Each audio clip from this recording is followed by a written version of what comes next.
Bienvenue au ministère La Croix du Triomphe.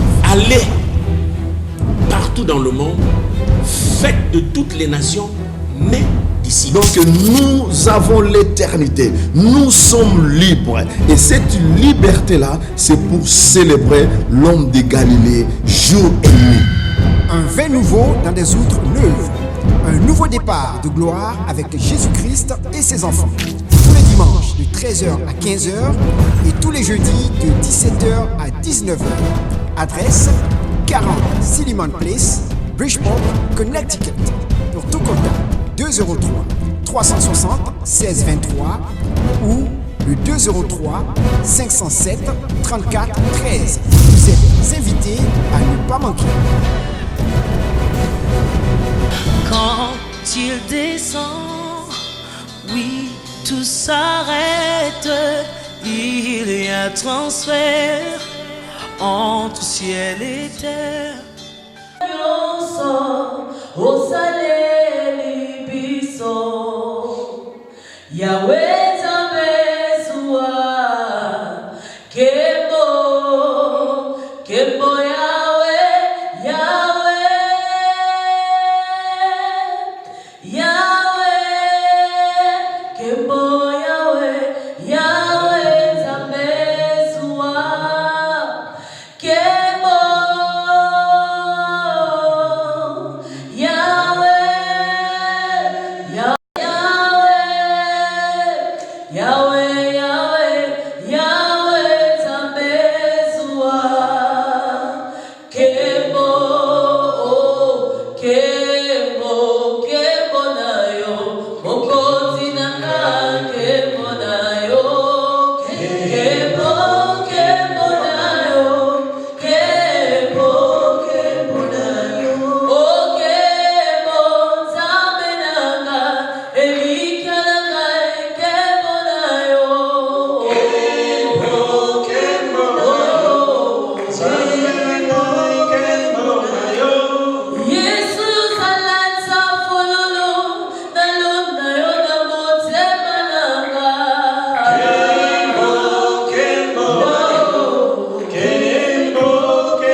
gloire de Dieu. Nous voulons voir la présence de Dieu.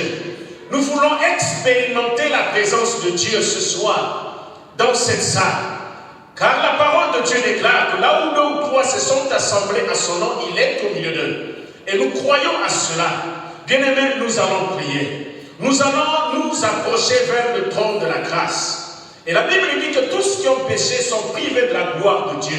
Nous voulons nous approcher vers le trône de la grâce et nous allons implorer le sang de Jésus. Nous allons implorer le pardon de Dieu. Nous allons implorer la grâce de Dieu dans nos vies.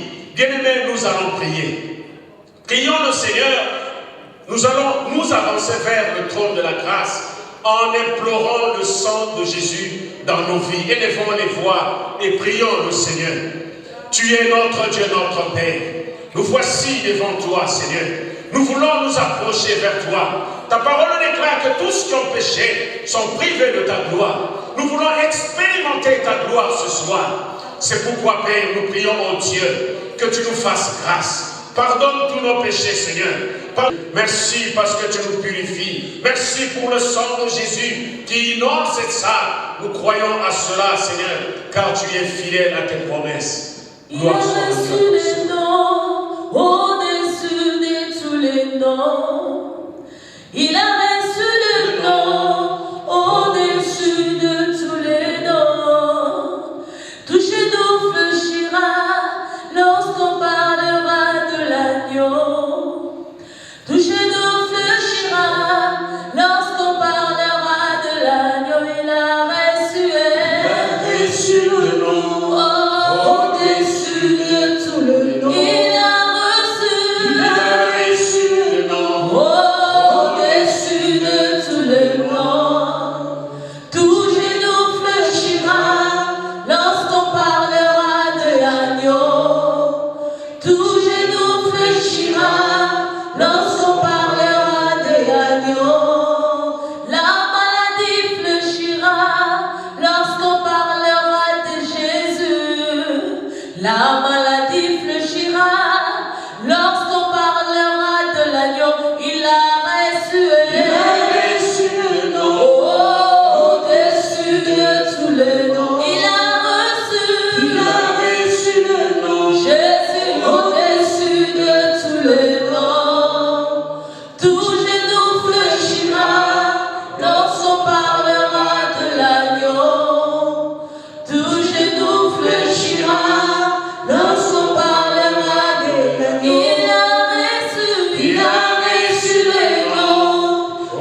Parce que la Bible nous dit que ceux qui se confient en l'Éternel renouvellent leur force. Ce matin, cet après-midi, bien-aimé, tu vas te confier en l'Éternel, afin que ce soir, l'Éternel puisse renouveler tes forces, l'Éternel puisse renouveler ton espoir, l'Éternel puisse renouveler ta foi, l'Éternel puisse renouveler le zèle que tu as pour le Seigneur. Que cet après-midi, tu vas te confier en l'Éternel, afin qu'il puisse renouveler tes forces, qu'il puisse renouveler ta foi, qu'il puisse renouveler ton zèle, qu'il puisse renouveler ta confiance envers l'Éternel. Élevons les voix et prions le Seigneur. Confions-nous à l'Éternel, bien-aimé. Notre Père, notre Dieu, ta parole déclare que ceux qui se confient en l'Éternel renouvellent leur force. Seigneur, je me confie en toi, parce que je sais, oh Dieu, qu'auprès de toi j'ai tout pleinement. Tu es tout pour moi, Seigneur. Tu es le Dieu qui a créé le ciel et la terre. Tu es le Dieu qui m'a choisi le premier. Tu es le Dieu qui m'a...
Gloire au Seigneur.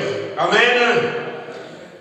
Nous allons lire la parole de Dieu dans Ésaïe au chapitre 43, au verset 18 et 19.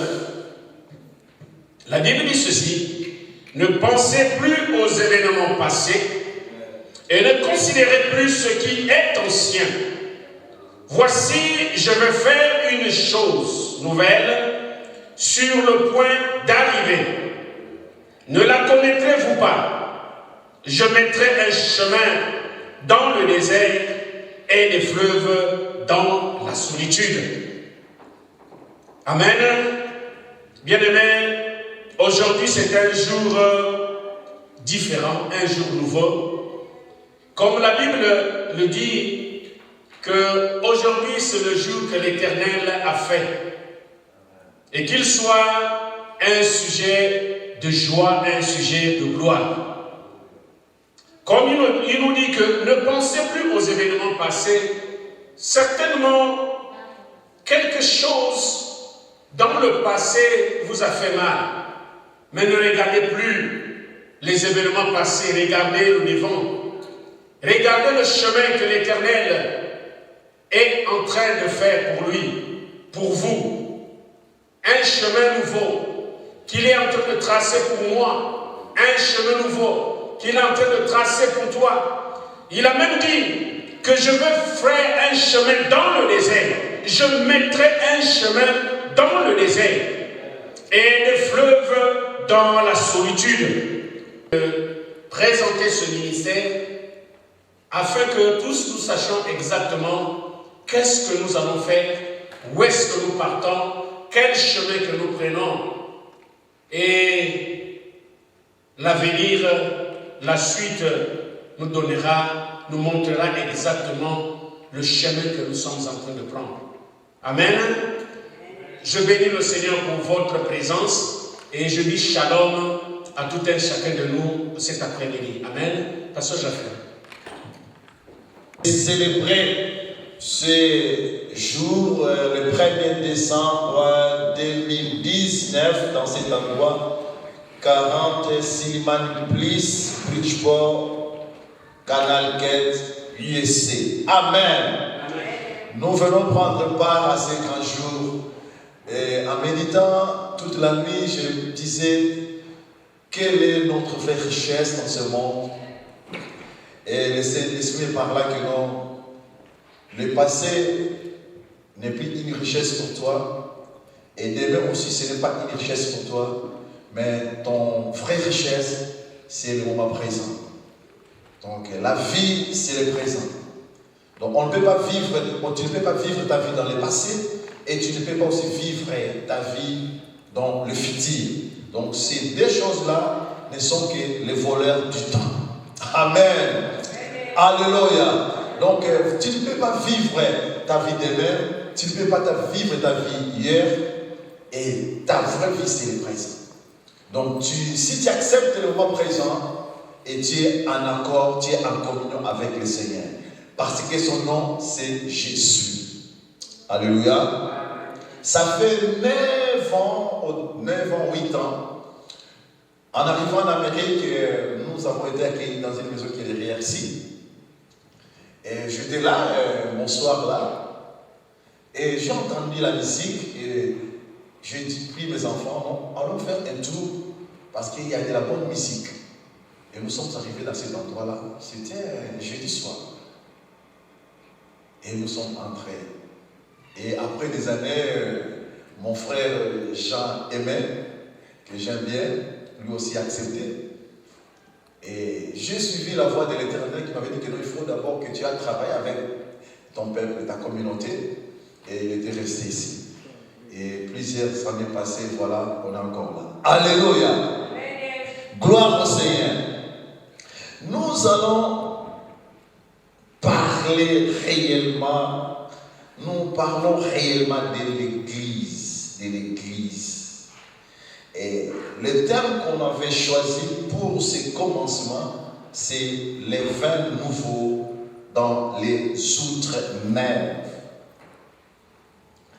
Luc 5, verset 38, Matthieu 5, verset 17. Et parlant de la vérité de l'Église, dans Actes des Apôtres, verset 2, 1 à 41, verset 5, verset 37 et verset 41.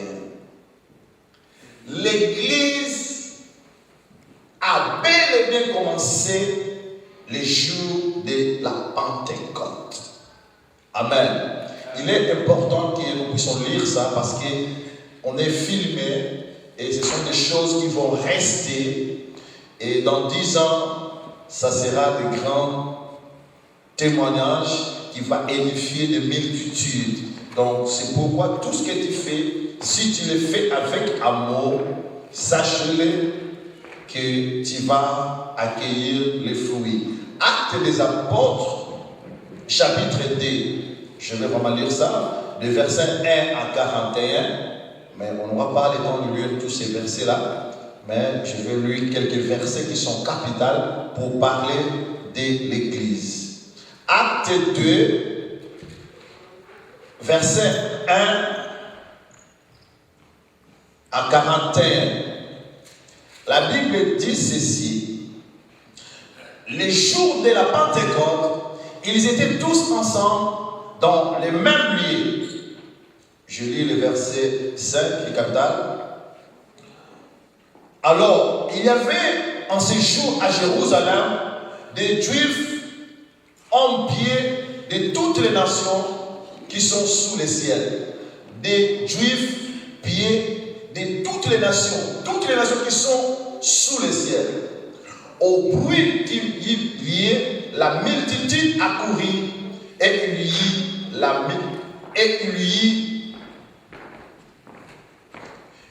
donc au bruit qu'il y ait, la multitude accourut et elle fut confondue parce que chacun les attendait parler dans sa propre langue. Je lis le verset 37.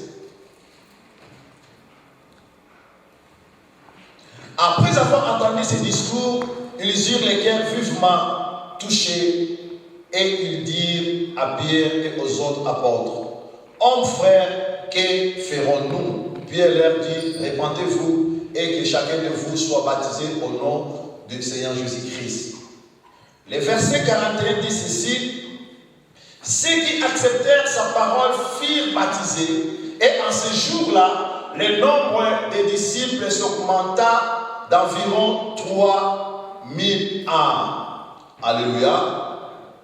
Ça, c'est ce que je disais. L'Église a commencé les jours de la Pentecôte. L'Église a commencé les jours de la Pentecôte. Et cette Église prendra fin que le jour de l'enlèvement. Ça, c'est l'unique Église qui est l'Église de notre Seigneur Jésus-Christ. C'est ce qu'il a dit dans Matthieu 16, 17. Pierre, tu es erré, sur cette pierre, je bâtirai mon église. Et les portes des jours de mort ne prévaudront point. Et l'église que nous parlons, ce n'est pas l'église des noms, l'église d'un apôtre, l'église des prophètes, l'église d'un archbishop, l'église d'un archbishop, mais c'est l'église de Jésus-Christ. L'église de Jésus-Christ n'est qu'une église qui a commencé le jour de la Pentecôte et qui sera enlevée où Christ reviendra. Il n'y a pas des églises qui on peut parler.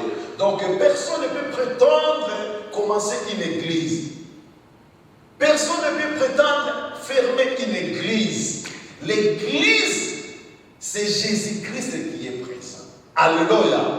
Et Jésus-Christ a révélé, nous a apporté encore une révélation en disant, 2 ou 3 réunis en mon nom, je suis au milieu d'eux. Et cette vérité nous révèle que les dénominations, quand on se réunit comme ça, que nous appelons le pentecôtiste, les ensembles de Dieu, l'église la croix du triomphe, l'église des Sinaï, l'église et tous ces noms-là. Jésus dit que non, partout où il y aura 2 personnes, et ces 2 personnes qui sont nées de nouveau, ces 2 personnes qui ont appliqué dans leur vie l'évangile, Jean 1, verset 12, ces 2 personnes qui ont accepté Jésus-Christ comme Seigneur et Sauveur. Et quand ils se réunissent, automatiquement, ils représentent cette église qui a commencé le jour de la Pentecôte. Amen. Alléluia. Alléluia. Bien-aimés, nous avons intitulé notre thème divin nouveau dans les outre-mer. Parce que nous sommes en face d'un grand défi. Les gens parlent du tort de l'église. Les gens croient que l'église, c'est ce que vous avez un pasteur comme Jean-Aimé, que vous avez un pasteur comme pasteur Japheth, ou d'autres pasteurs que je ne vais pas citer, qui ne sont pas là. L'église appartient à Jésus-Christ. C'est lui qui est le maître, c'est lui qui est la tête de cette église. Et nous, quand nous nous réunissons, nous sommes des, et non pas parce que nous sommes les ressortissants, nous venons de l'Afrique, parce que nous sommes des Américains, parce que nous sommes de cette tribu-là. Et là maintenant nous faisons une mutualité que nous appelons l'église. Non, ce n'est pas ça. L'église, c'est la personne qui a accepté dans son cœur Jésus-Christ comme Seigneur et Sauveur. Et la Bible dit que Dieu lui donne un pouvoir, et ce pouvoir-là le fait devenir son enfant.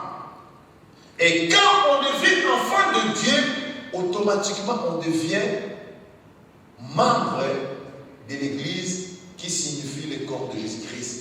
Donc tu représentes soit une main, tu représentes soit un oreille, tu représentes soit un pied, tu représentes soit le yeux, et tu deviens le membre de ce corps mystique. Alléluia. Et nous avons fait de ça quelque chose qui n'a rien à voir avec l'église de Jésus-Christ. On ne peut pas interdire aux gens de s'appeler des églises, de bâtir des églises, de créer des églises. Ils ont cette liberté-là. Parce qu'au commencement, Dieu a créé l'homme en le plaçant au jardin d'Éden. Dieu leur avait demandé, j'ai mis la vie et la mort. C'est à vous de choisir. Donc Dieu respecte le libre arbitre qu'il a mis dans l'homme de choisir. Et Dieu a mis la vie et la mort. Dieu dit que choisissez. Donc ce n'est pas l'homme qui a créé le mal, ce n'est pas l'homme qui a inventé le mal, ce n'est même pas diable qui a inventé le mal, mais c'est Dieu a mis le mal et le bien et a demandé à l'homme de choisir. Et Dieu, quand Dieu demanda à l'homme de choisir, il a bien précisé. Il a dit que non, ça c'est la vie, ça c'est la mort. Et Dieu ne tente pas. Il a dit que non, choisissez la vie. Alléluia. Ça, mais je vous demande de choisir. Je ne vais pas choisir à votre place, mais moi je vous demande de choisir la vie. Donc là, Dieu n'a pas tenté personne. Il vous a dit que ça c'est la vie, ça c'est la mort. Donc ce n'est pas l'homme qui a inventé la mort, ce n'est pas Satan qui a inventé la mort ou le mal, c'est Dieu qui l'a mis, afin que l'homme puisse s'assumer. Ce que Dieu veut, il ne veut pas avoir des enfants, mais Dieu veut avoir des gens qui s'assument, les gens qui lui reflètent. Comme Jésus-Christ est venu, on a dit que non, c'est le reflet parfait, c'est l'image parfaite du Dieu invisible. Et Jésus-Christ veut aussi, quand on l'accepte, nous pouvons devenir parfaitement comme lui. Et c'est pourquoi on dit que non, la délivrance c'est bon, mais un enfant, on ne peut pas le délivrer. Un enfant a besoin d'une nourriture, une alimentation qui est respectée pour qu'il puisse grandir. Et c'est ça le problème maintenant dans les églises. Les gens n'ont pas une alimentation spirituelle équilibrée pour qu'ils puissent atteindre l'état parfait des gens matures qui savent qui nous sommes dans ce monde. Quand on accepte Jésus-Christ comme Seigneur et Sauveur, nous n'allons pas vivre les spectacles qu'on nous présente aujourd'hui. La compétition, quand on se dit enfant de Dieu. J'ai un ami musulman. Je crois qu'il sera là, son fils est là. Vous savez, les musulmans, s'il y a un mosquée ici à Bridgeport, il va prier ici à Bridgeport. S'il y a un mosquée à Louisville, il va prier à Louisville. S'il y a un mosquée à Warabi, il va prier à Warabi. Mais il regarde les chrétiens. Il y a une église de chrétiens ici à Bridgeport, mais il va laisser l'église de Bridgeport, il va aller prier à New York. Et combien des églises chrétiennes qu'il a. Et ça, c'est que nous, les chrétiens. Et maintenant, le païen, le monde, disent, oh, mais réellement, vous servez le même Seigneur. C'est ça le problème qu'on doit se poser. Mais les musulmans, non. Les musulmans, s'il habite en Amérique, il va chercher un mosquée qui est en Amérique. il va prier, mais pas les chrétiens. Alléluia. Donc c'est pourquoi nous parlons de l'église. On commence par l'église. Alléluia. C'est l'église de Jésus-Christ. Nous sommes des enfants de Dieu. Quand on se réunit, chacun connaît très bien qu'il est enfant de Dieu. Et nous nous réunissons pour célébrer le Seigneur. Non pas aller chercher des considérations quelconques à cause de mon intelligence, à cause de mon statut social, à cause de, je ne sais pas, de ma beauté, à cause de mon courage, à cause de mon influence dans la société. Donc quand j'arrive dans un milieu comme ça, je dois être la première personne. Non, ce n'est pas ça. Alléluia. Donc l'église a bel et bien commencé le jour de la Pentecôte. Et l'église prendra fin le jour de l'enlèvement. Oui, on était avec le pasteur Francis, je l'aime bien. Et il y avait un moment qu'on était décidé de fermer l'église. Mais pas fermer l'église comme telle. On est des humains, il y a des problèmes, il faut qu'on ne peut pas gérer. Alléluia. Et l'humilité, c'est la grandeur. Vous n'avez pas de solution à tout problème avec quelqu'un. Alléluia. Élie a prié pendant 3. Élie a prié que 3 sont ennemis, que la pluie ne tombe pas. La pluie n'a pas tombé. Élie a prié encore. Et la pluie est tombée. Alléluia. Et la gloire de Dieu s'est manifestée. Mais que Jérubbabel a demandé que non, je vais la tête de ce prophète. Élie a pris la fruit. Amen. Mais il a vu la gloire de Dieu. Il a fait une prière, la pluie n'a pas tombé. 3 ans et demi. Il a prié, la pluie est tombée. Mais à cause de la déclaration d'une femme, Élie a oublié tout ce que Dieu a fait dans sa vie. Alléluia. L'humilité, c'est une très bonne chose. Quand tu sais que non, je ne peux rien faire, tu ne peux rien, tu peux rien faire. Les gens peuvent se moquer. Les gens peuvent tout dire de toi, bien-aimé. Mais ce que Dieu a décidé, ce que Dieu veut dans ta vie, Dieu le réalisera. Vouloir ou pas. C'est pourquoi comme c'est un kit, c'est juste un kit de contact. Donc c'est un kit de contact. Et nous avons prié. Nous avons dit Seigneur, nous avons un grand défi devant nous. Nous voulons être l'église dont toi tu as commencé le jour de la Pentecôte.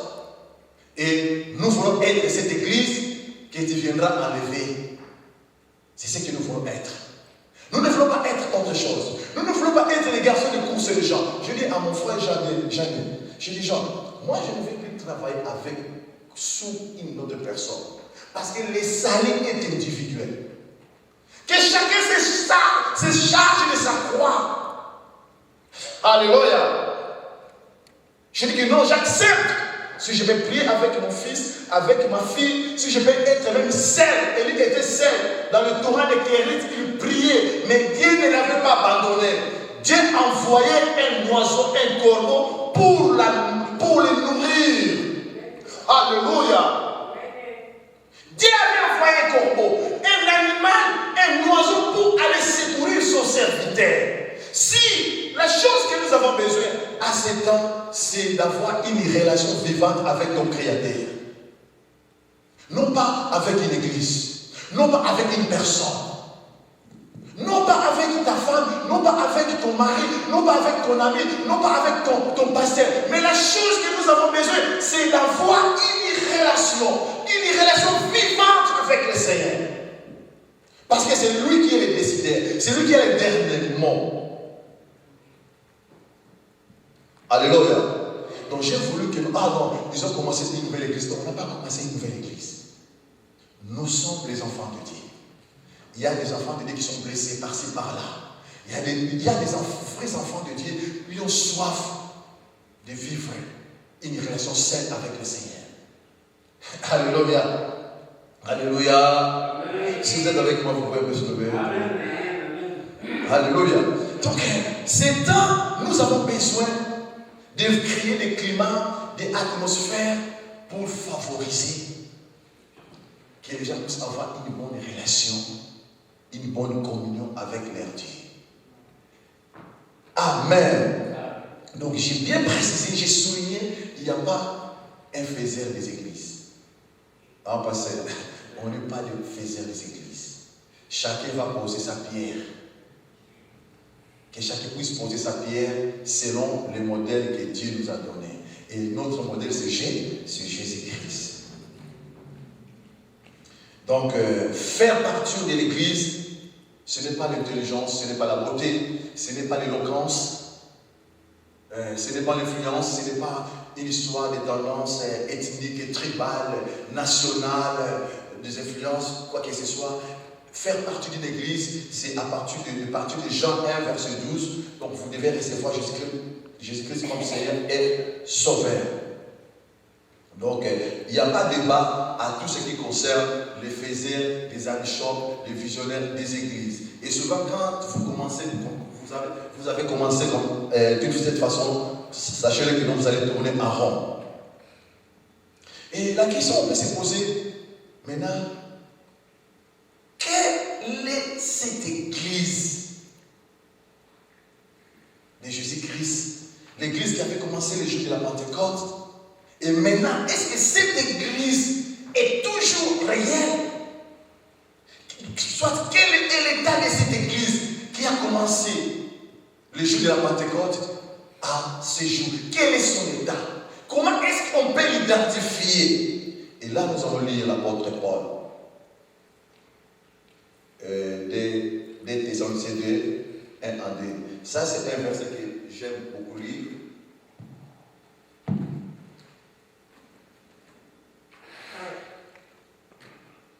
Des Thessaloniciens 2,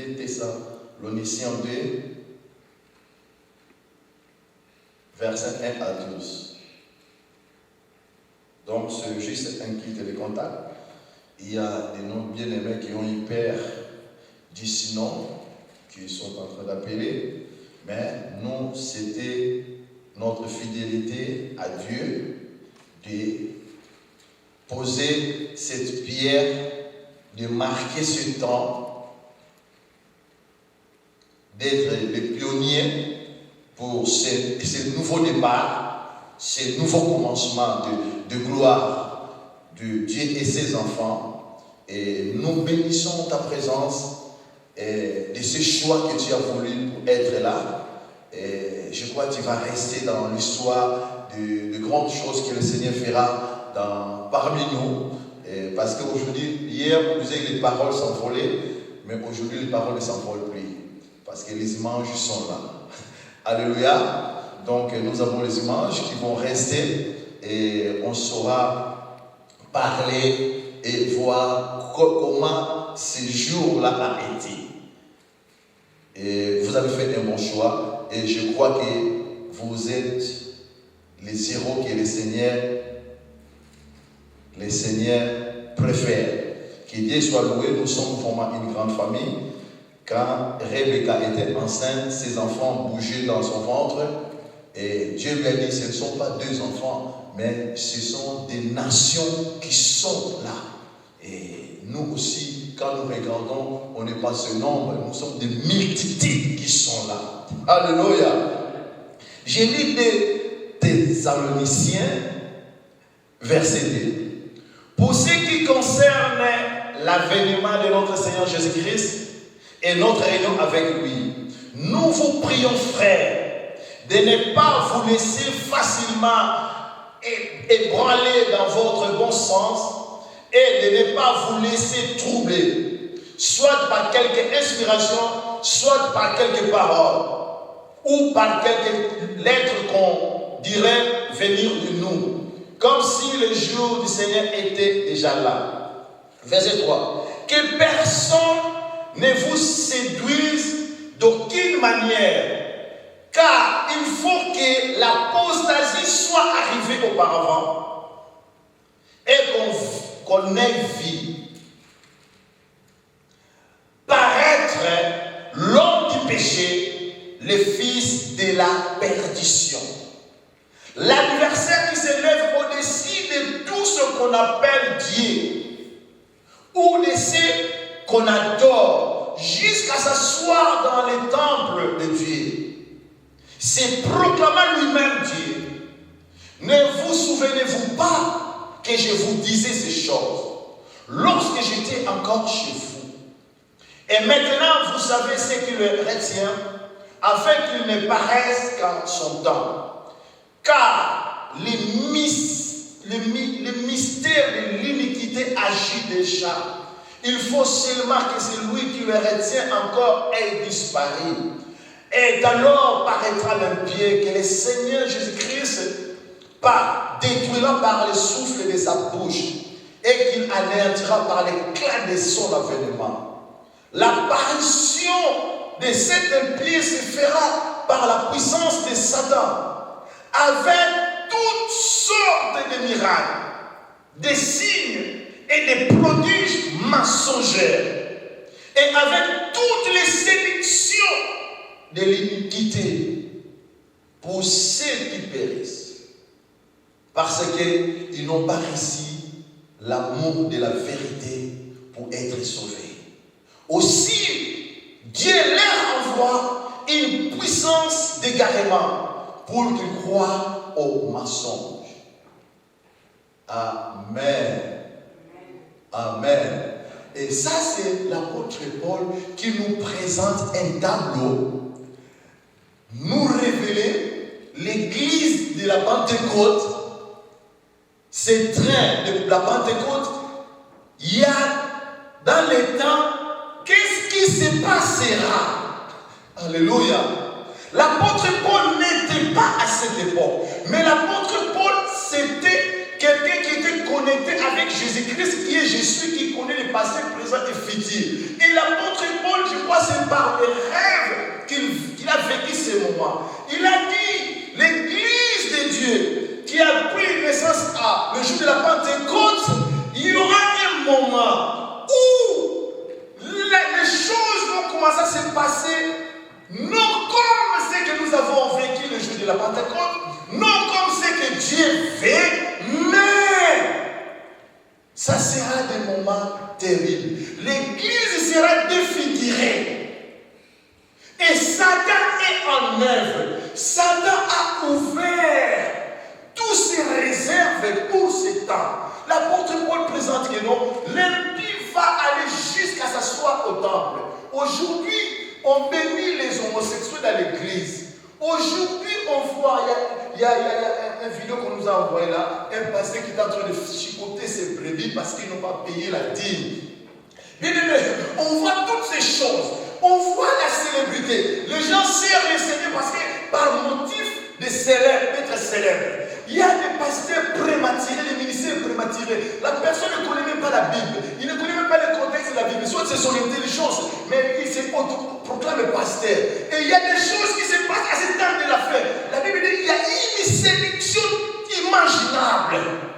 On voit les stars dans tout ce qui se passe. Et l'apôtre Paul, quand on parle du temps de la fin de l'apostasie, donc l'abandon de la foi, l'apôtre parle que c'est le mariage du siècle. Le mariage du siècle, c'est quoi? C'est la mondanité va se marier avec la divinité, la religiosité. Donc le monde se marie avec la mondanité. Et c'est ce que nous vivons aujourd'hui. Il y a des choses, vous êtes là, mais vous ne comprenez pas.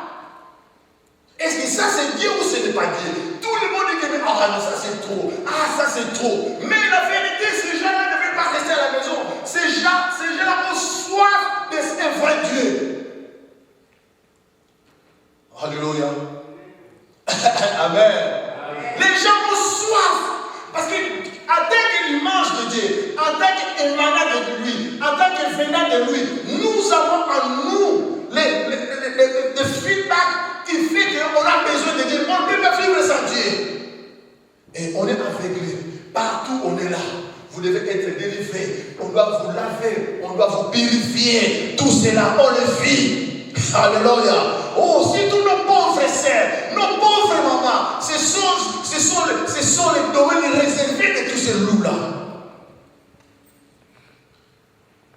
On doit vous laver, on doit vous faire ceci, on doit vous purifier. Tant de choses. Maintenant, qui vont sécuriser ces filles et fils du royaume? Alléluia. Et maintenant, c'est ce que nous devons voir. Voilà l'église de la Pentecôte. Voilà ce que nous souffrons. Nous sommes dans les derniers jours. Amen. C'est les derniers jours. D'après ces tableaux de l'apôtre Paul, l'apôtre Paul nous présente la vérité. Et la Bible dit quand les fondements sont renversés, les justes, qui feront-ils? Qui sont les justes? Amen. Alléluia. C'est le temps de la fin. Vous devez vous sécuriser. Vous devez prendre soin de votre âme. Alléluia. Cessons d'être des fanatiques, des sentimentalistes, des suivistes. Le temple de Dieu, c'est ton cœur, c'est ton esprit, c'est ta pensée. Dieu est dans ta pensée. Dieu te parle. Depuis ta naissance jusqu'à aujourd'hui, tu peux dire que non, il est Ebenezer. Il te soutient encore. Nous venons dans notre village qui est l'Afrique. On est ici. Ce n'est pas pour venir manger, boire, faire tout ce qu'on fait, mais soit pour que nous soyons les apparents de notre famille. De Esther et de Ruth de notre famille. Votre famille n'a pas de nom, mais c'est toi à la fois qui Dieu appelle pour donner un nom à ta famille, comme Abraham, comme Isaac. Alléluia! Alléluia! Vous savez que dans votre famille même, il n'y a personne qui a acheté un vélo. Personne n'est pas une brouette. Mais toi, tu es là. Tu roules carrosse. Mais dans votre famille, personne. Tu es la première personne. Maintenant, regarde, depuis le monde a commencé, les membres de ta famille ont souffert de la dignité de l'opprobre. Et maintenant, toi, tu as cette opportunité-là d'être quelque part pour donner un nom à ta famille. Mais tu ne comprends pas. Et si tu loupes ce temps-là, ta famille va encore retourner 100 ans encore dans la souffrance. C'est ce que Mardochée a dit à Esther. Si tu ne fais rien, Dieu va ressusciter une autre personne. Qui sait si Dieu arrive à la royauté, c'est pour les saluts des multitudes. Qui sait si Dieu est dans ce pays, c'est pour sauver, pour donner, pour tirer ta famille dans quelque chose. C'est pourquoi on ne veut pas prier, c'est pas pour prier. On ne veut pas seulement suivre Dieu pour suivre les Seigneurs, pour des aventures, non. Nous suivons le Seigneur parce qu'il a promis à Abraham, je rendrai ton nom grand. Alléluia. Alléluia. Moi, c'est ce que je pense. Je ne suis pas né d'une famille qui est connue. Nous connaissons les familles qui ont des noms. Mais moi, je veux que je prie que non, ma famille aussi puisse avoir un nom. Amen. Amen. L'état de l'apôtre Paul est là. Nous sommes dans le temps de la fin. Et nous avons intitulé notre thème que nous avons exploité pendant 2 mois. Les 20 nouveaux dans les outres 9. C'est un kit de contact. Mais nous allons commencer à nous réunir chaque dimanche, ici, de 13h à 15h. D'ailleurs, tu peux jouer plus de 7 heures. De 13h à 15h et jeudi de 17h à 19h. Nous sommes en train de constituer ces grands noyaux pour préparer notre culte officiel, je crois, vers le mois de février. Parce qu'il faut sensibiliser les gens.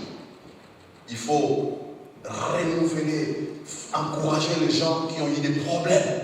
Donc nous avons dit que non, on prend 2 mois, le mois de décembre, le mois de janvier. C'est juste un mois de préparatifs. Alléluia. Donc on se prépare pour cette grande famille, cette grande nation que nous appelons les centres d'église Paula, la croix du triomphe. Alléluia. Nous sommes la famille, la croix du triomphe. Et nous ne voulons pas faire les choses comme le malheur est en train de le faire. Et nous avons la Bible qui nous dit dans Matthieu 28, allez, faites de toutes les nations les disciples. Donc nous voulons fonctionner comme un centre, comme une école de disciples pour former les disciples. Des gens qui sont disciplinés pour leur salut et pour attendre l'enlèvement. La croix de triomphe, c'est dans Colossiens 2, 1 et 15 à 18. Cette croix de triomphe, c'est le cortège de Jésus-Christ sur le mont du calvaire. Nous connaissons le cortège, on a vu le cortège de tant de présidents dans ce monde, de puissants, surtout les pays africains. Mais nous regardons le cortège de Jésus-Christ quand il est allé à Golgotha avec la croix sur ses épaules. Et le spectacle que ce cortège nous a offert, même les ciels, les diables, les anges, les visibles et les invisibles étaient en train de regarder, de suivre de près ce cortège. Qu'est-ce qui s'est passé? Depuis que je suis en Amérique, il n'y a pas longtemps que j'ai vu les cortèges présidentiels de l'Amérique. Le jour où Trump est allé, il y avait une réunion à l'ONU. J'ai vu ce cortège-là, j'ai dit, my God, cet homme est puissant. Il est l'homme le plus puissant de la terre. Mais les cortèges de Golgotha, c'était le créateur de tout ce qui est visible. Défiguré avec la couronne des épines. Et il gravissait cette montagne-là. Il n'y avait pas de cylindres, de fire, tout ça. Des secouristes, mais il y avait des femmes et des enfants qui criaient. Et les hommes se moquaient de lui, on crucifie le. Mais il y a des femmes qui pleuraient. Ce cortège-là nous donne le spectacle. Et la fin de ce cortège-là, c'était le salut de toute l'humanité. Amen. Alléluia. La créature est devenue divine. C'est ce que nous appelons la croix du triomphe. Donc nous sommes une école de disciples et la famille c'est la croix du triomphe. Dans le cortège, l'œuvre que Jésus a fait à la croix, la honte qu'il a souffert à la croix, il a fait pour toi, il a fait pour moi et pour un salut éternel. Nous vivrons éternellement. Tu vivras éternellement. Cette affaire te concerne. Nous allons bâtir la muraille de Jérusalem. Nous allons relever ces défis. Nous voulons que les anges sachent que quand il fait la nuit, quand il fait sombre, c'est alors les étoiles brillent. Et tous ces 2 mois, nous allons commencer à proclamer seulement que les choses qui vont commencer à se faire dans cette famille. Amen. Nous allons nous mettre debout. La Bible dit, si Dieu ne bâtit pas, ceux qui bâtissent en vain. Alléluia. Donc, nous allons dire quoi à Dieu? Seigneur, cette famille ressemble à la piscine de Bethsaïda. Cette famille se ressemble. Quand les gens te suivaient, il y avait à Bethsaïda 32 ans. Mais quand il avait vu, il a recouvert la force. C'est pareil qui était au temple. Quand Paul, nous proclamons, nous confessons, et à tout moment, que nous avons, quand on se réunit dans cet endroit, que la personne puisse avoir une somme entre les mains de Dieu. Dieu appelle de l'Orient et de l'Occident des soins, des femmes, des chantres, des filles pour cette église, pour cette famille. Tu vas prier, tu vas commencer à prier, donner cette famille entre les mains de Dieu. Demande à Dieu de se glorifier. Que Dieu nous envoie des gens de toute la nation, de toutes les nations. Tu vas prier, commence à prier, commencez à confesser la vérité. C'est car sans toi, nous ne pouvons rien. Tu es la pierre de cette église. À tout moment, Père de moi, que quelqu'un vienne ici. Ceux qui sont ici, Père de moi. Père, tu es le fondement. C'est toi le pasteur de cette église. C'est toi l'apôtre de cette église. C'est toi l'évangéliste de cette église. C'est toi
Père. C'est toi notre pasteur. C'est toi notre prophète. C'est toi notre docteur. C'est toi notre évangéliste.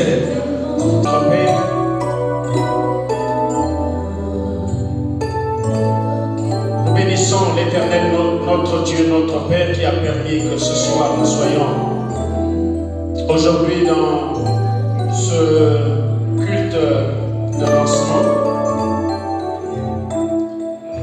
Comme au départ, j'ai lu un verset biblique, je vais le relire. Le Seigneur, et nous croyons que ce n'est pas en vain que nous sommes venus là. Que Dieu vous bénisse. Nous sommes à la fin de ces moments. Ne soyez pas que votre cœur ne se trouble point. Tendre Père, l'Éternel Dieu des armées, créateur du ciel et de la terre, nous voici donc à la fin de ce moment, Seigneur. Nous te disons merci pour tout ce que tu as fait au milieu de nous. Tu es l'Éternel Dieu. Tu es celui qui nous a aimés. Et tu es celui qui a immolé ton Fils unique sur la croix. Et qu'à travers l'œuvre de la croix, nous sommes devenus tes enfants. Nous te bénissons pour ce moment que tu nous as donné. Merci pour ta présence.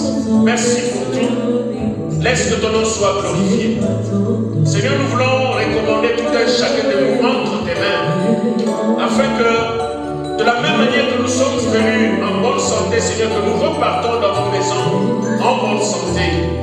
Prends le plein contrôle, Seigneur, des voitures que nous allons conduire, et que nos familles, Seigneur, soient sous ton contrôle. Et dans ta puissance main dans la vie de tout un chacun de nous, et dans ta puissance main dans toutes les familles, Seigneur, ici présentes dans cette salle. Prends soin de nos femmes, prends soin de nos enfants, prends soin de nos parents, et que toute la gloire te revienne. Que la gloire te revienne à toi seul. Que l'amour de Dieu, la communion du Saint-Esprit, soit notre partage à jamais.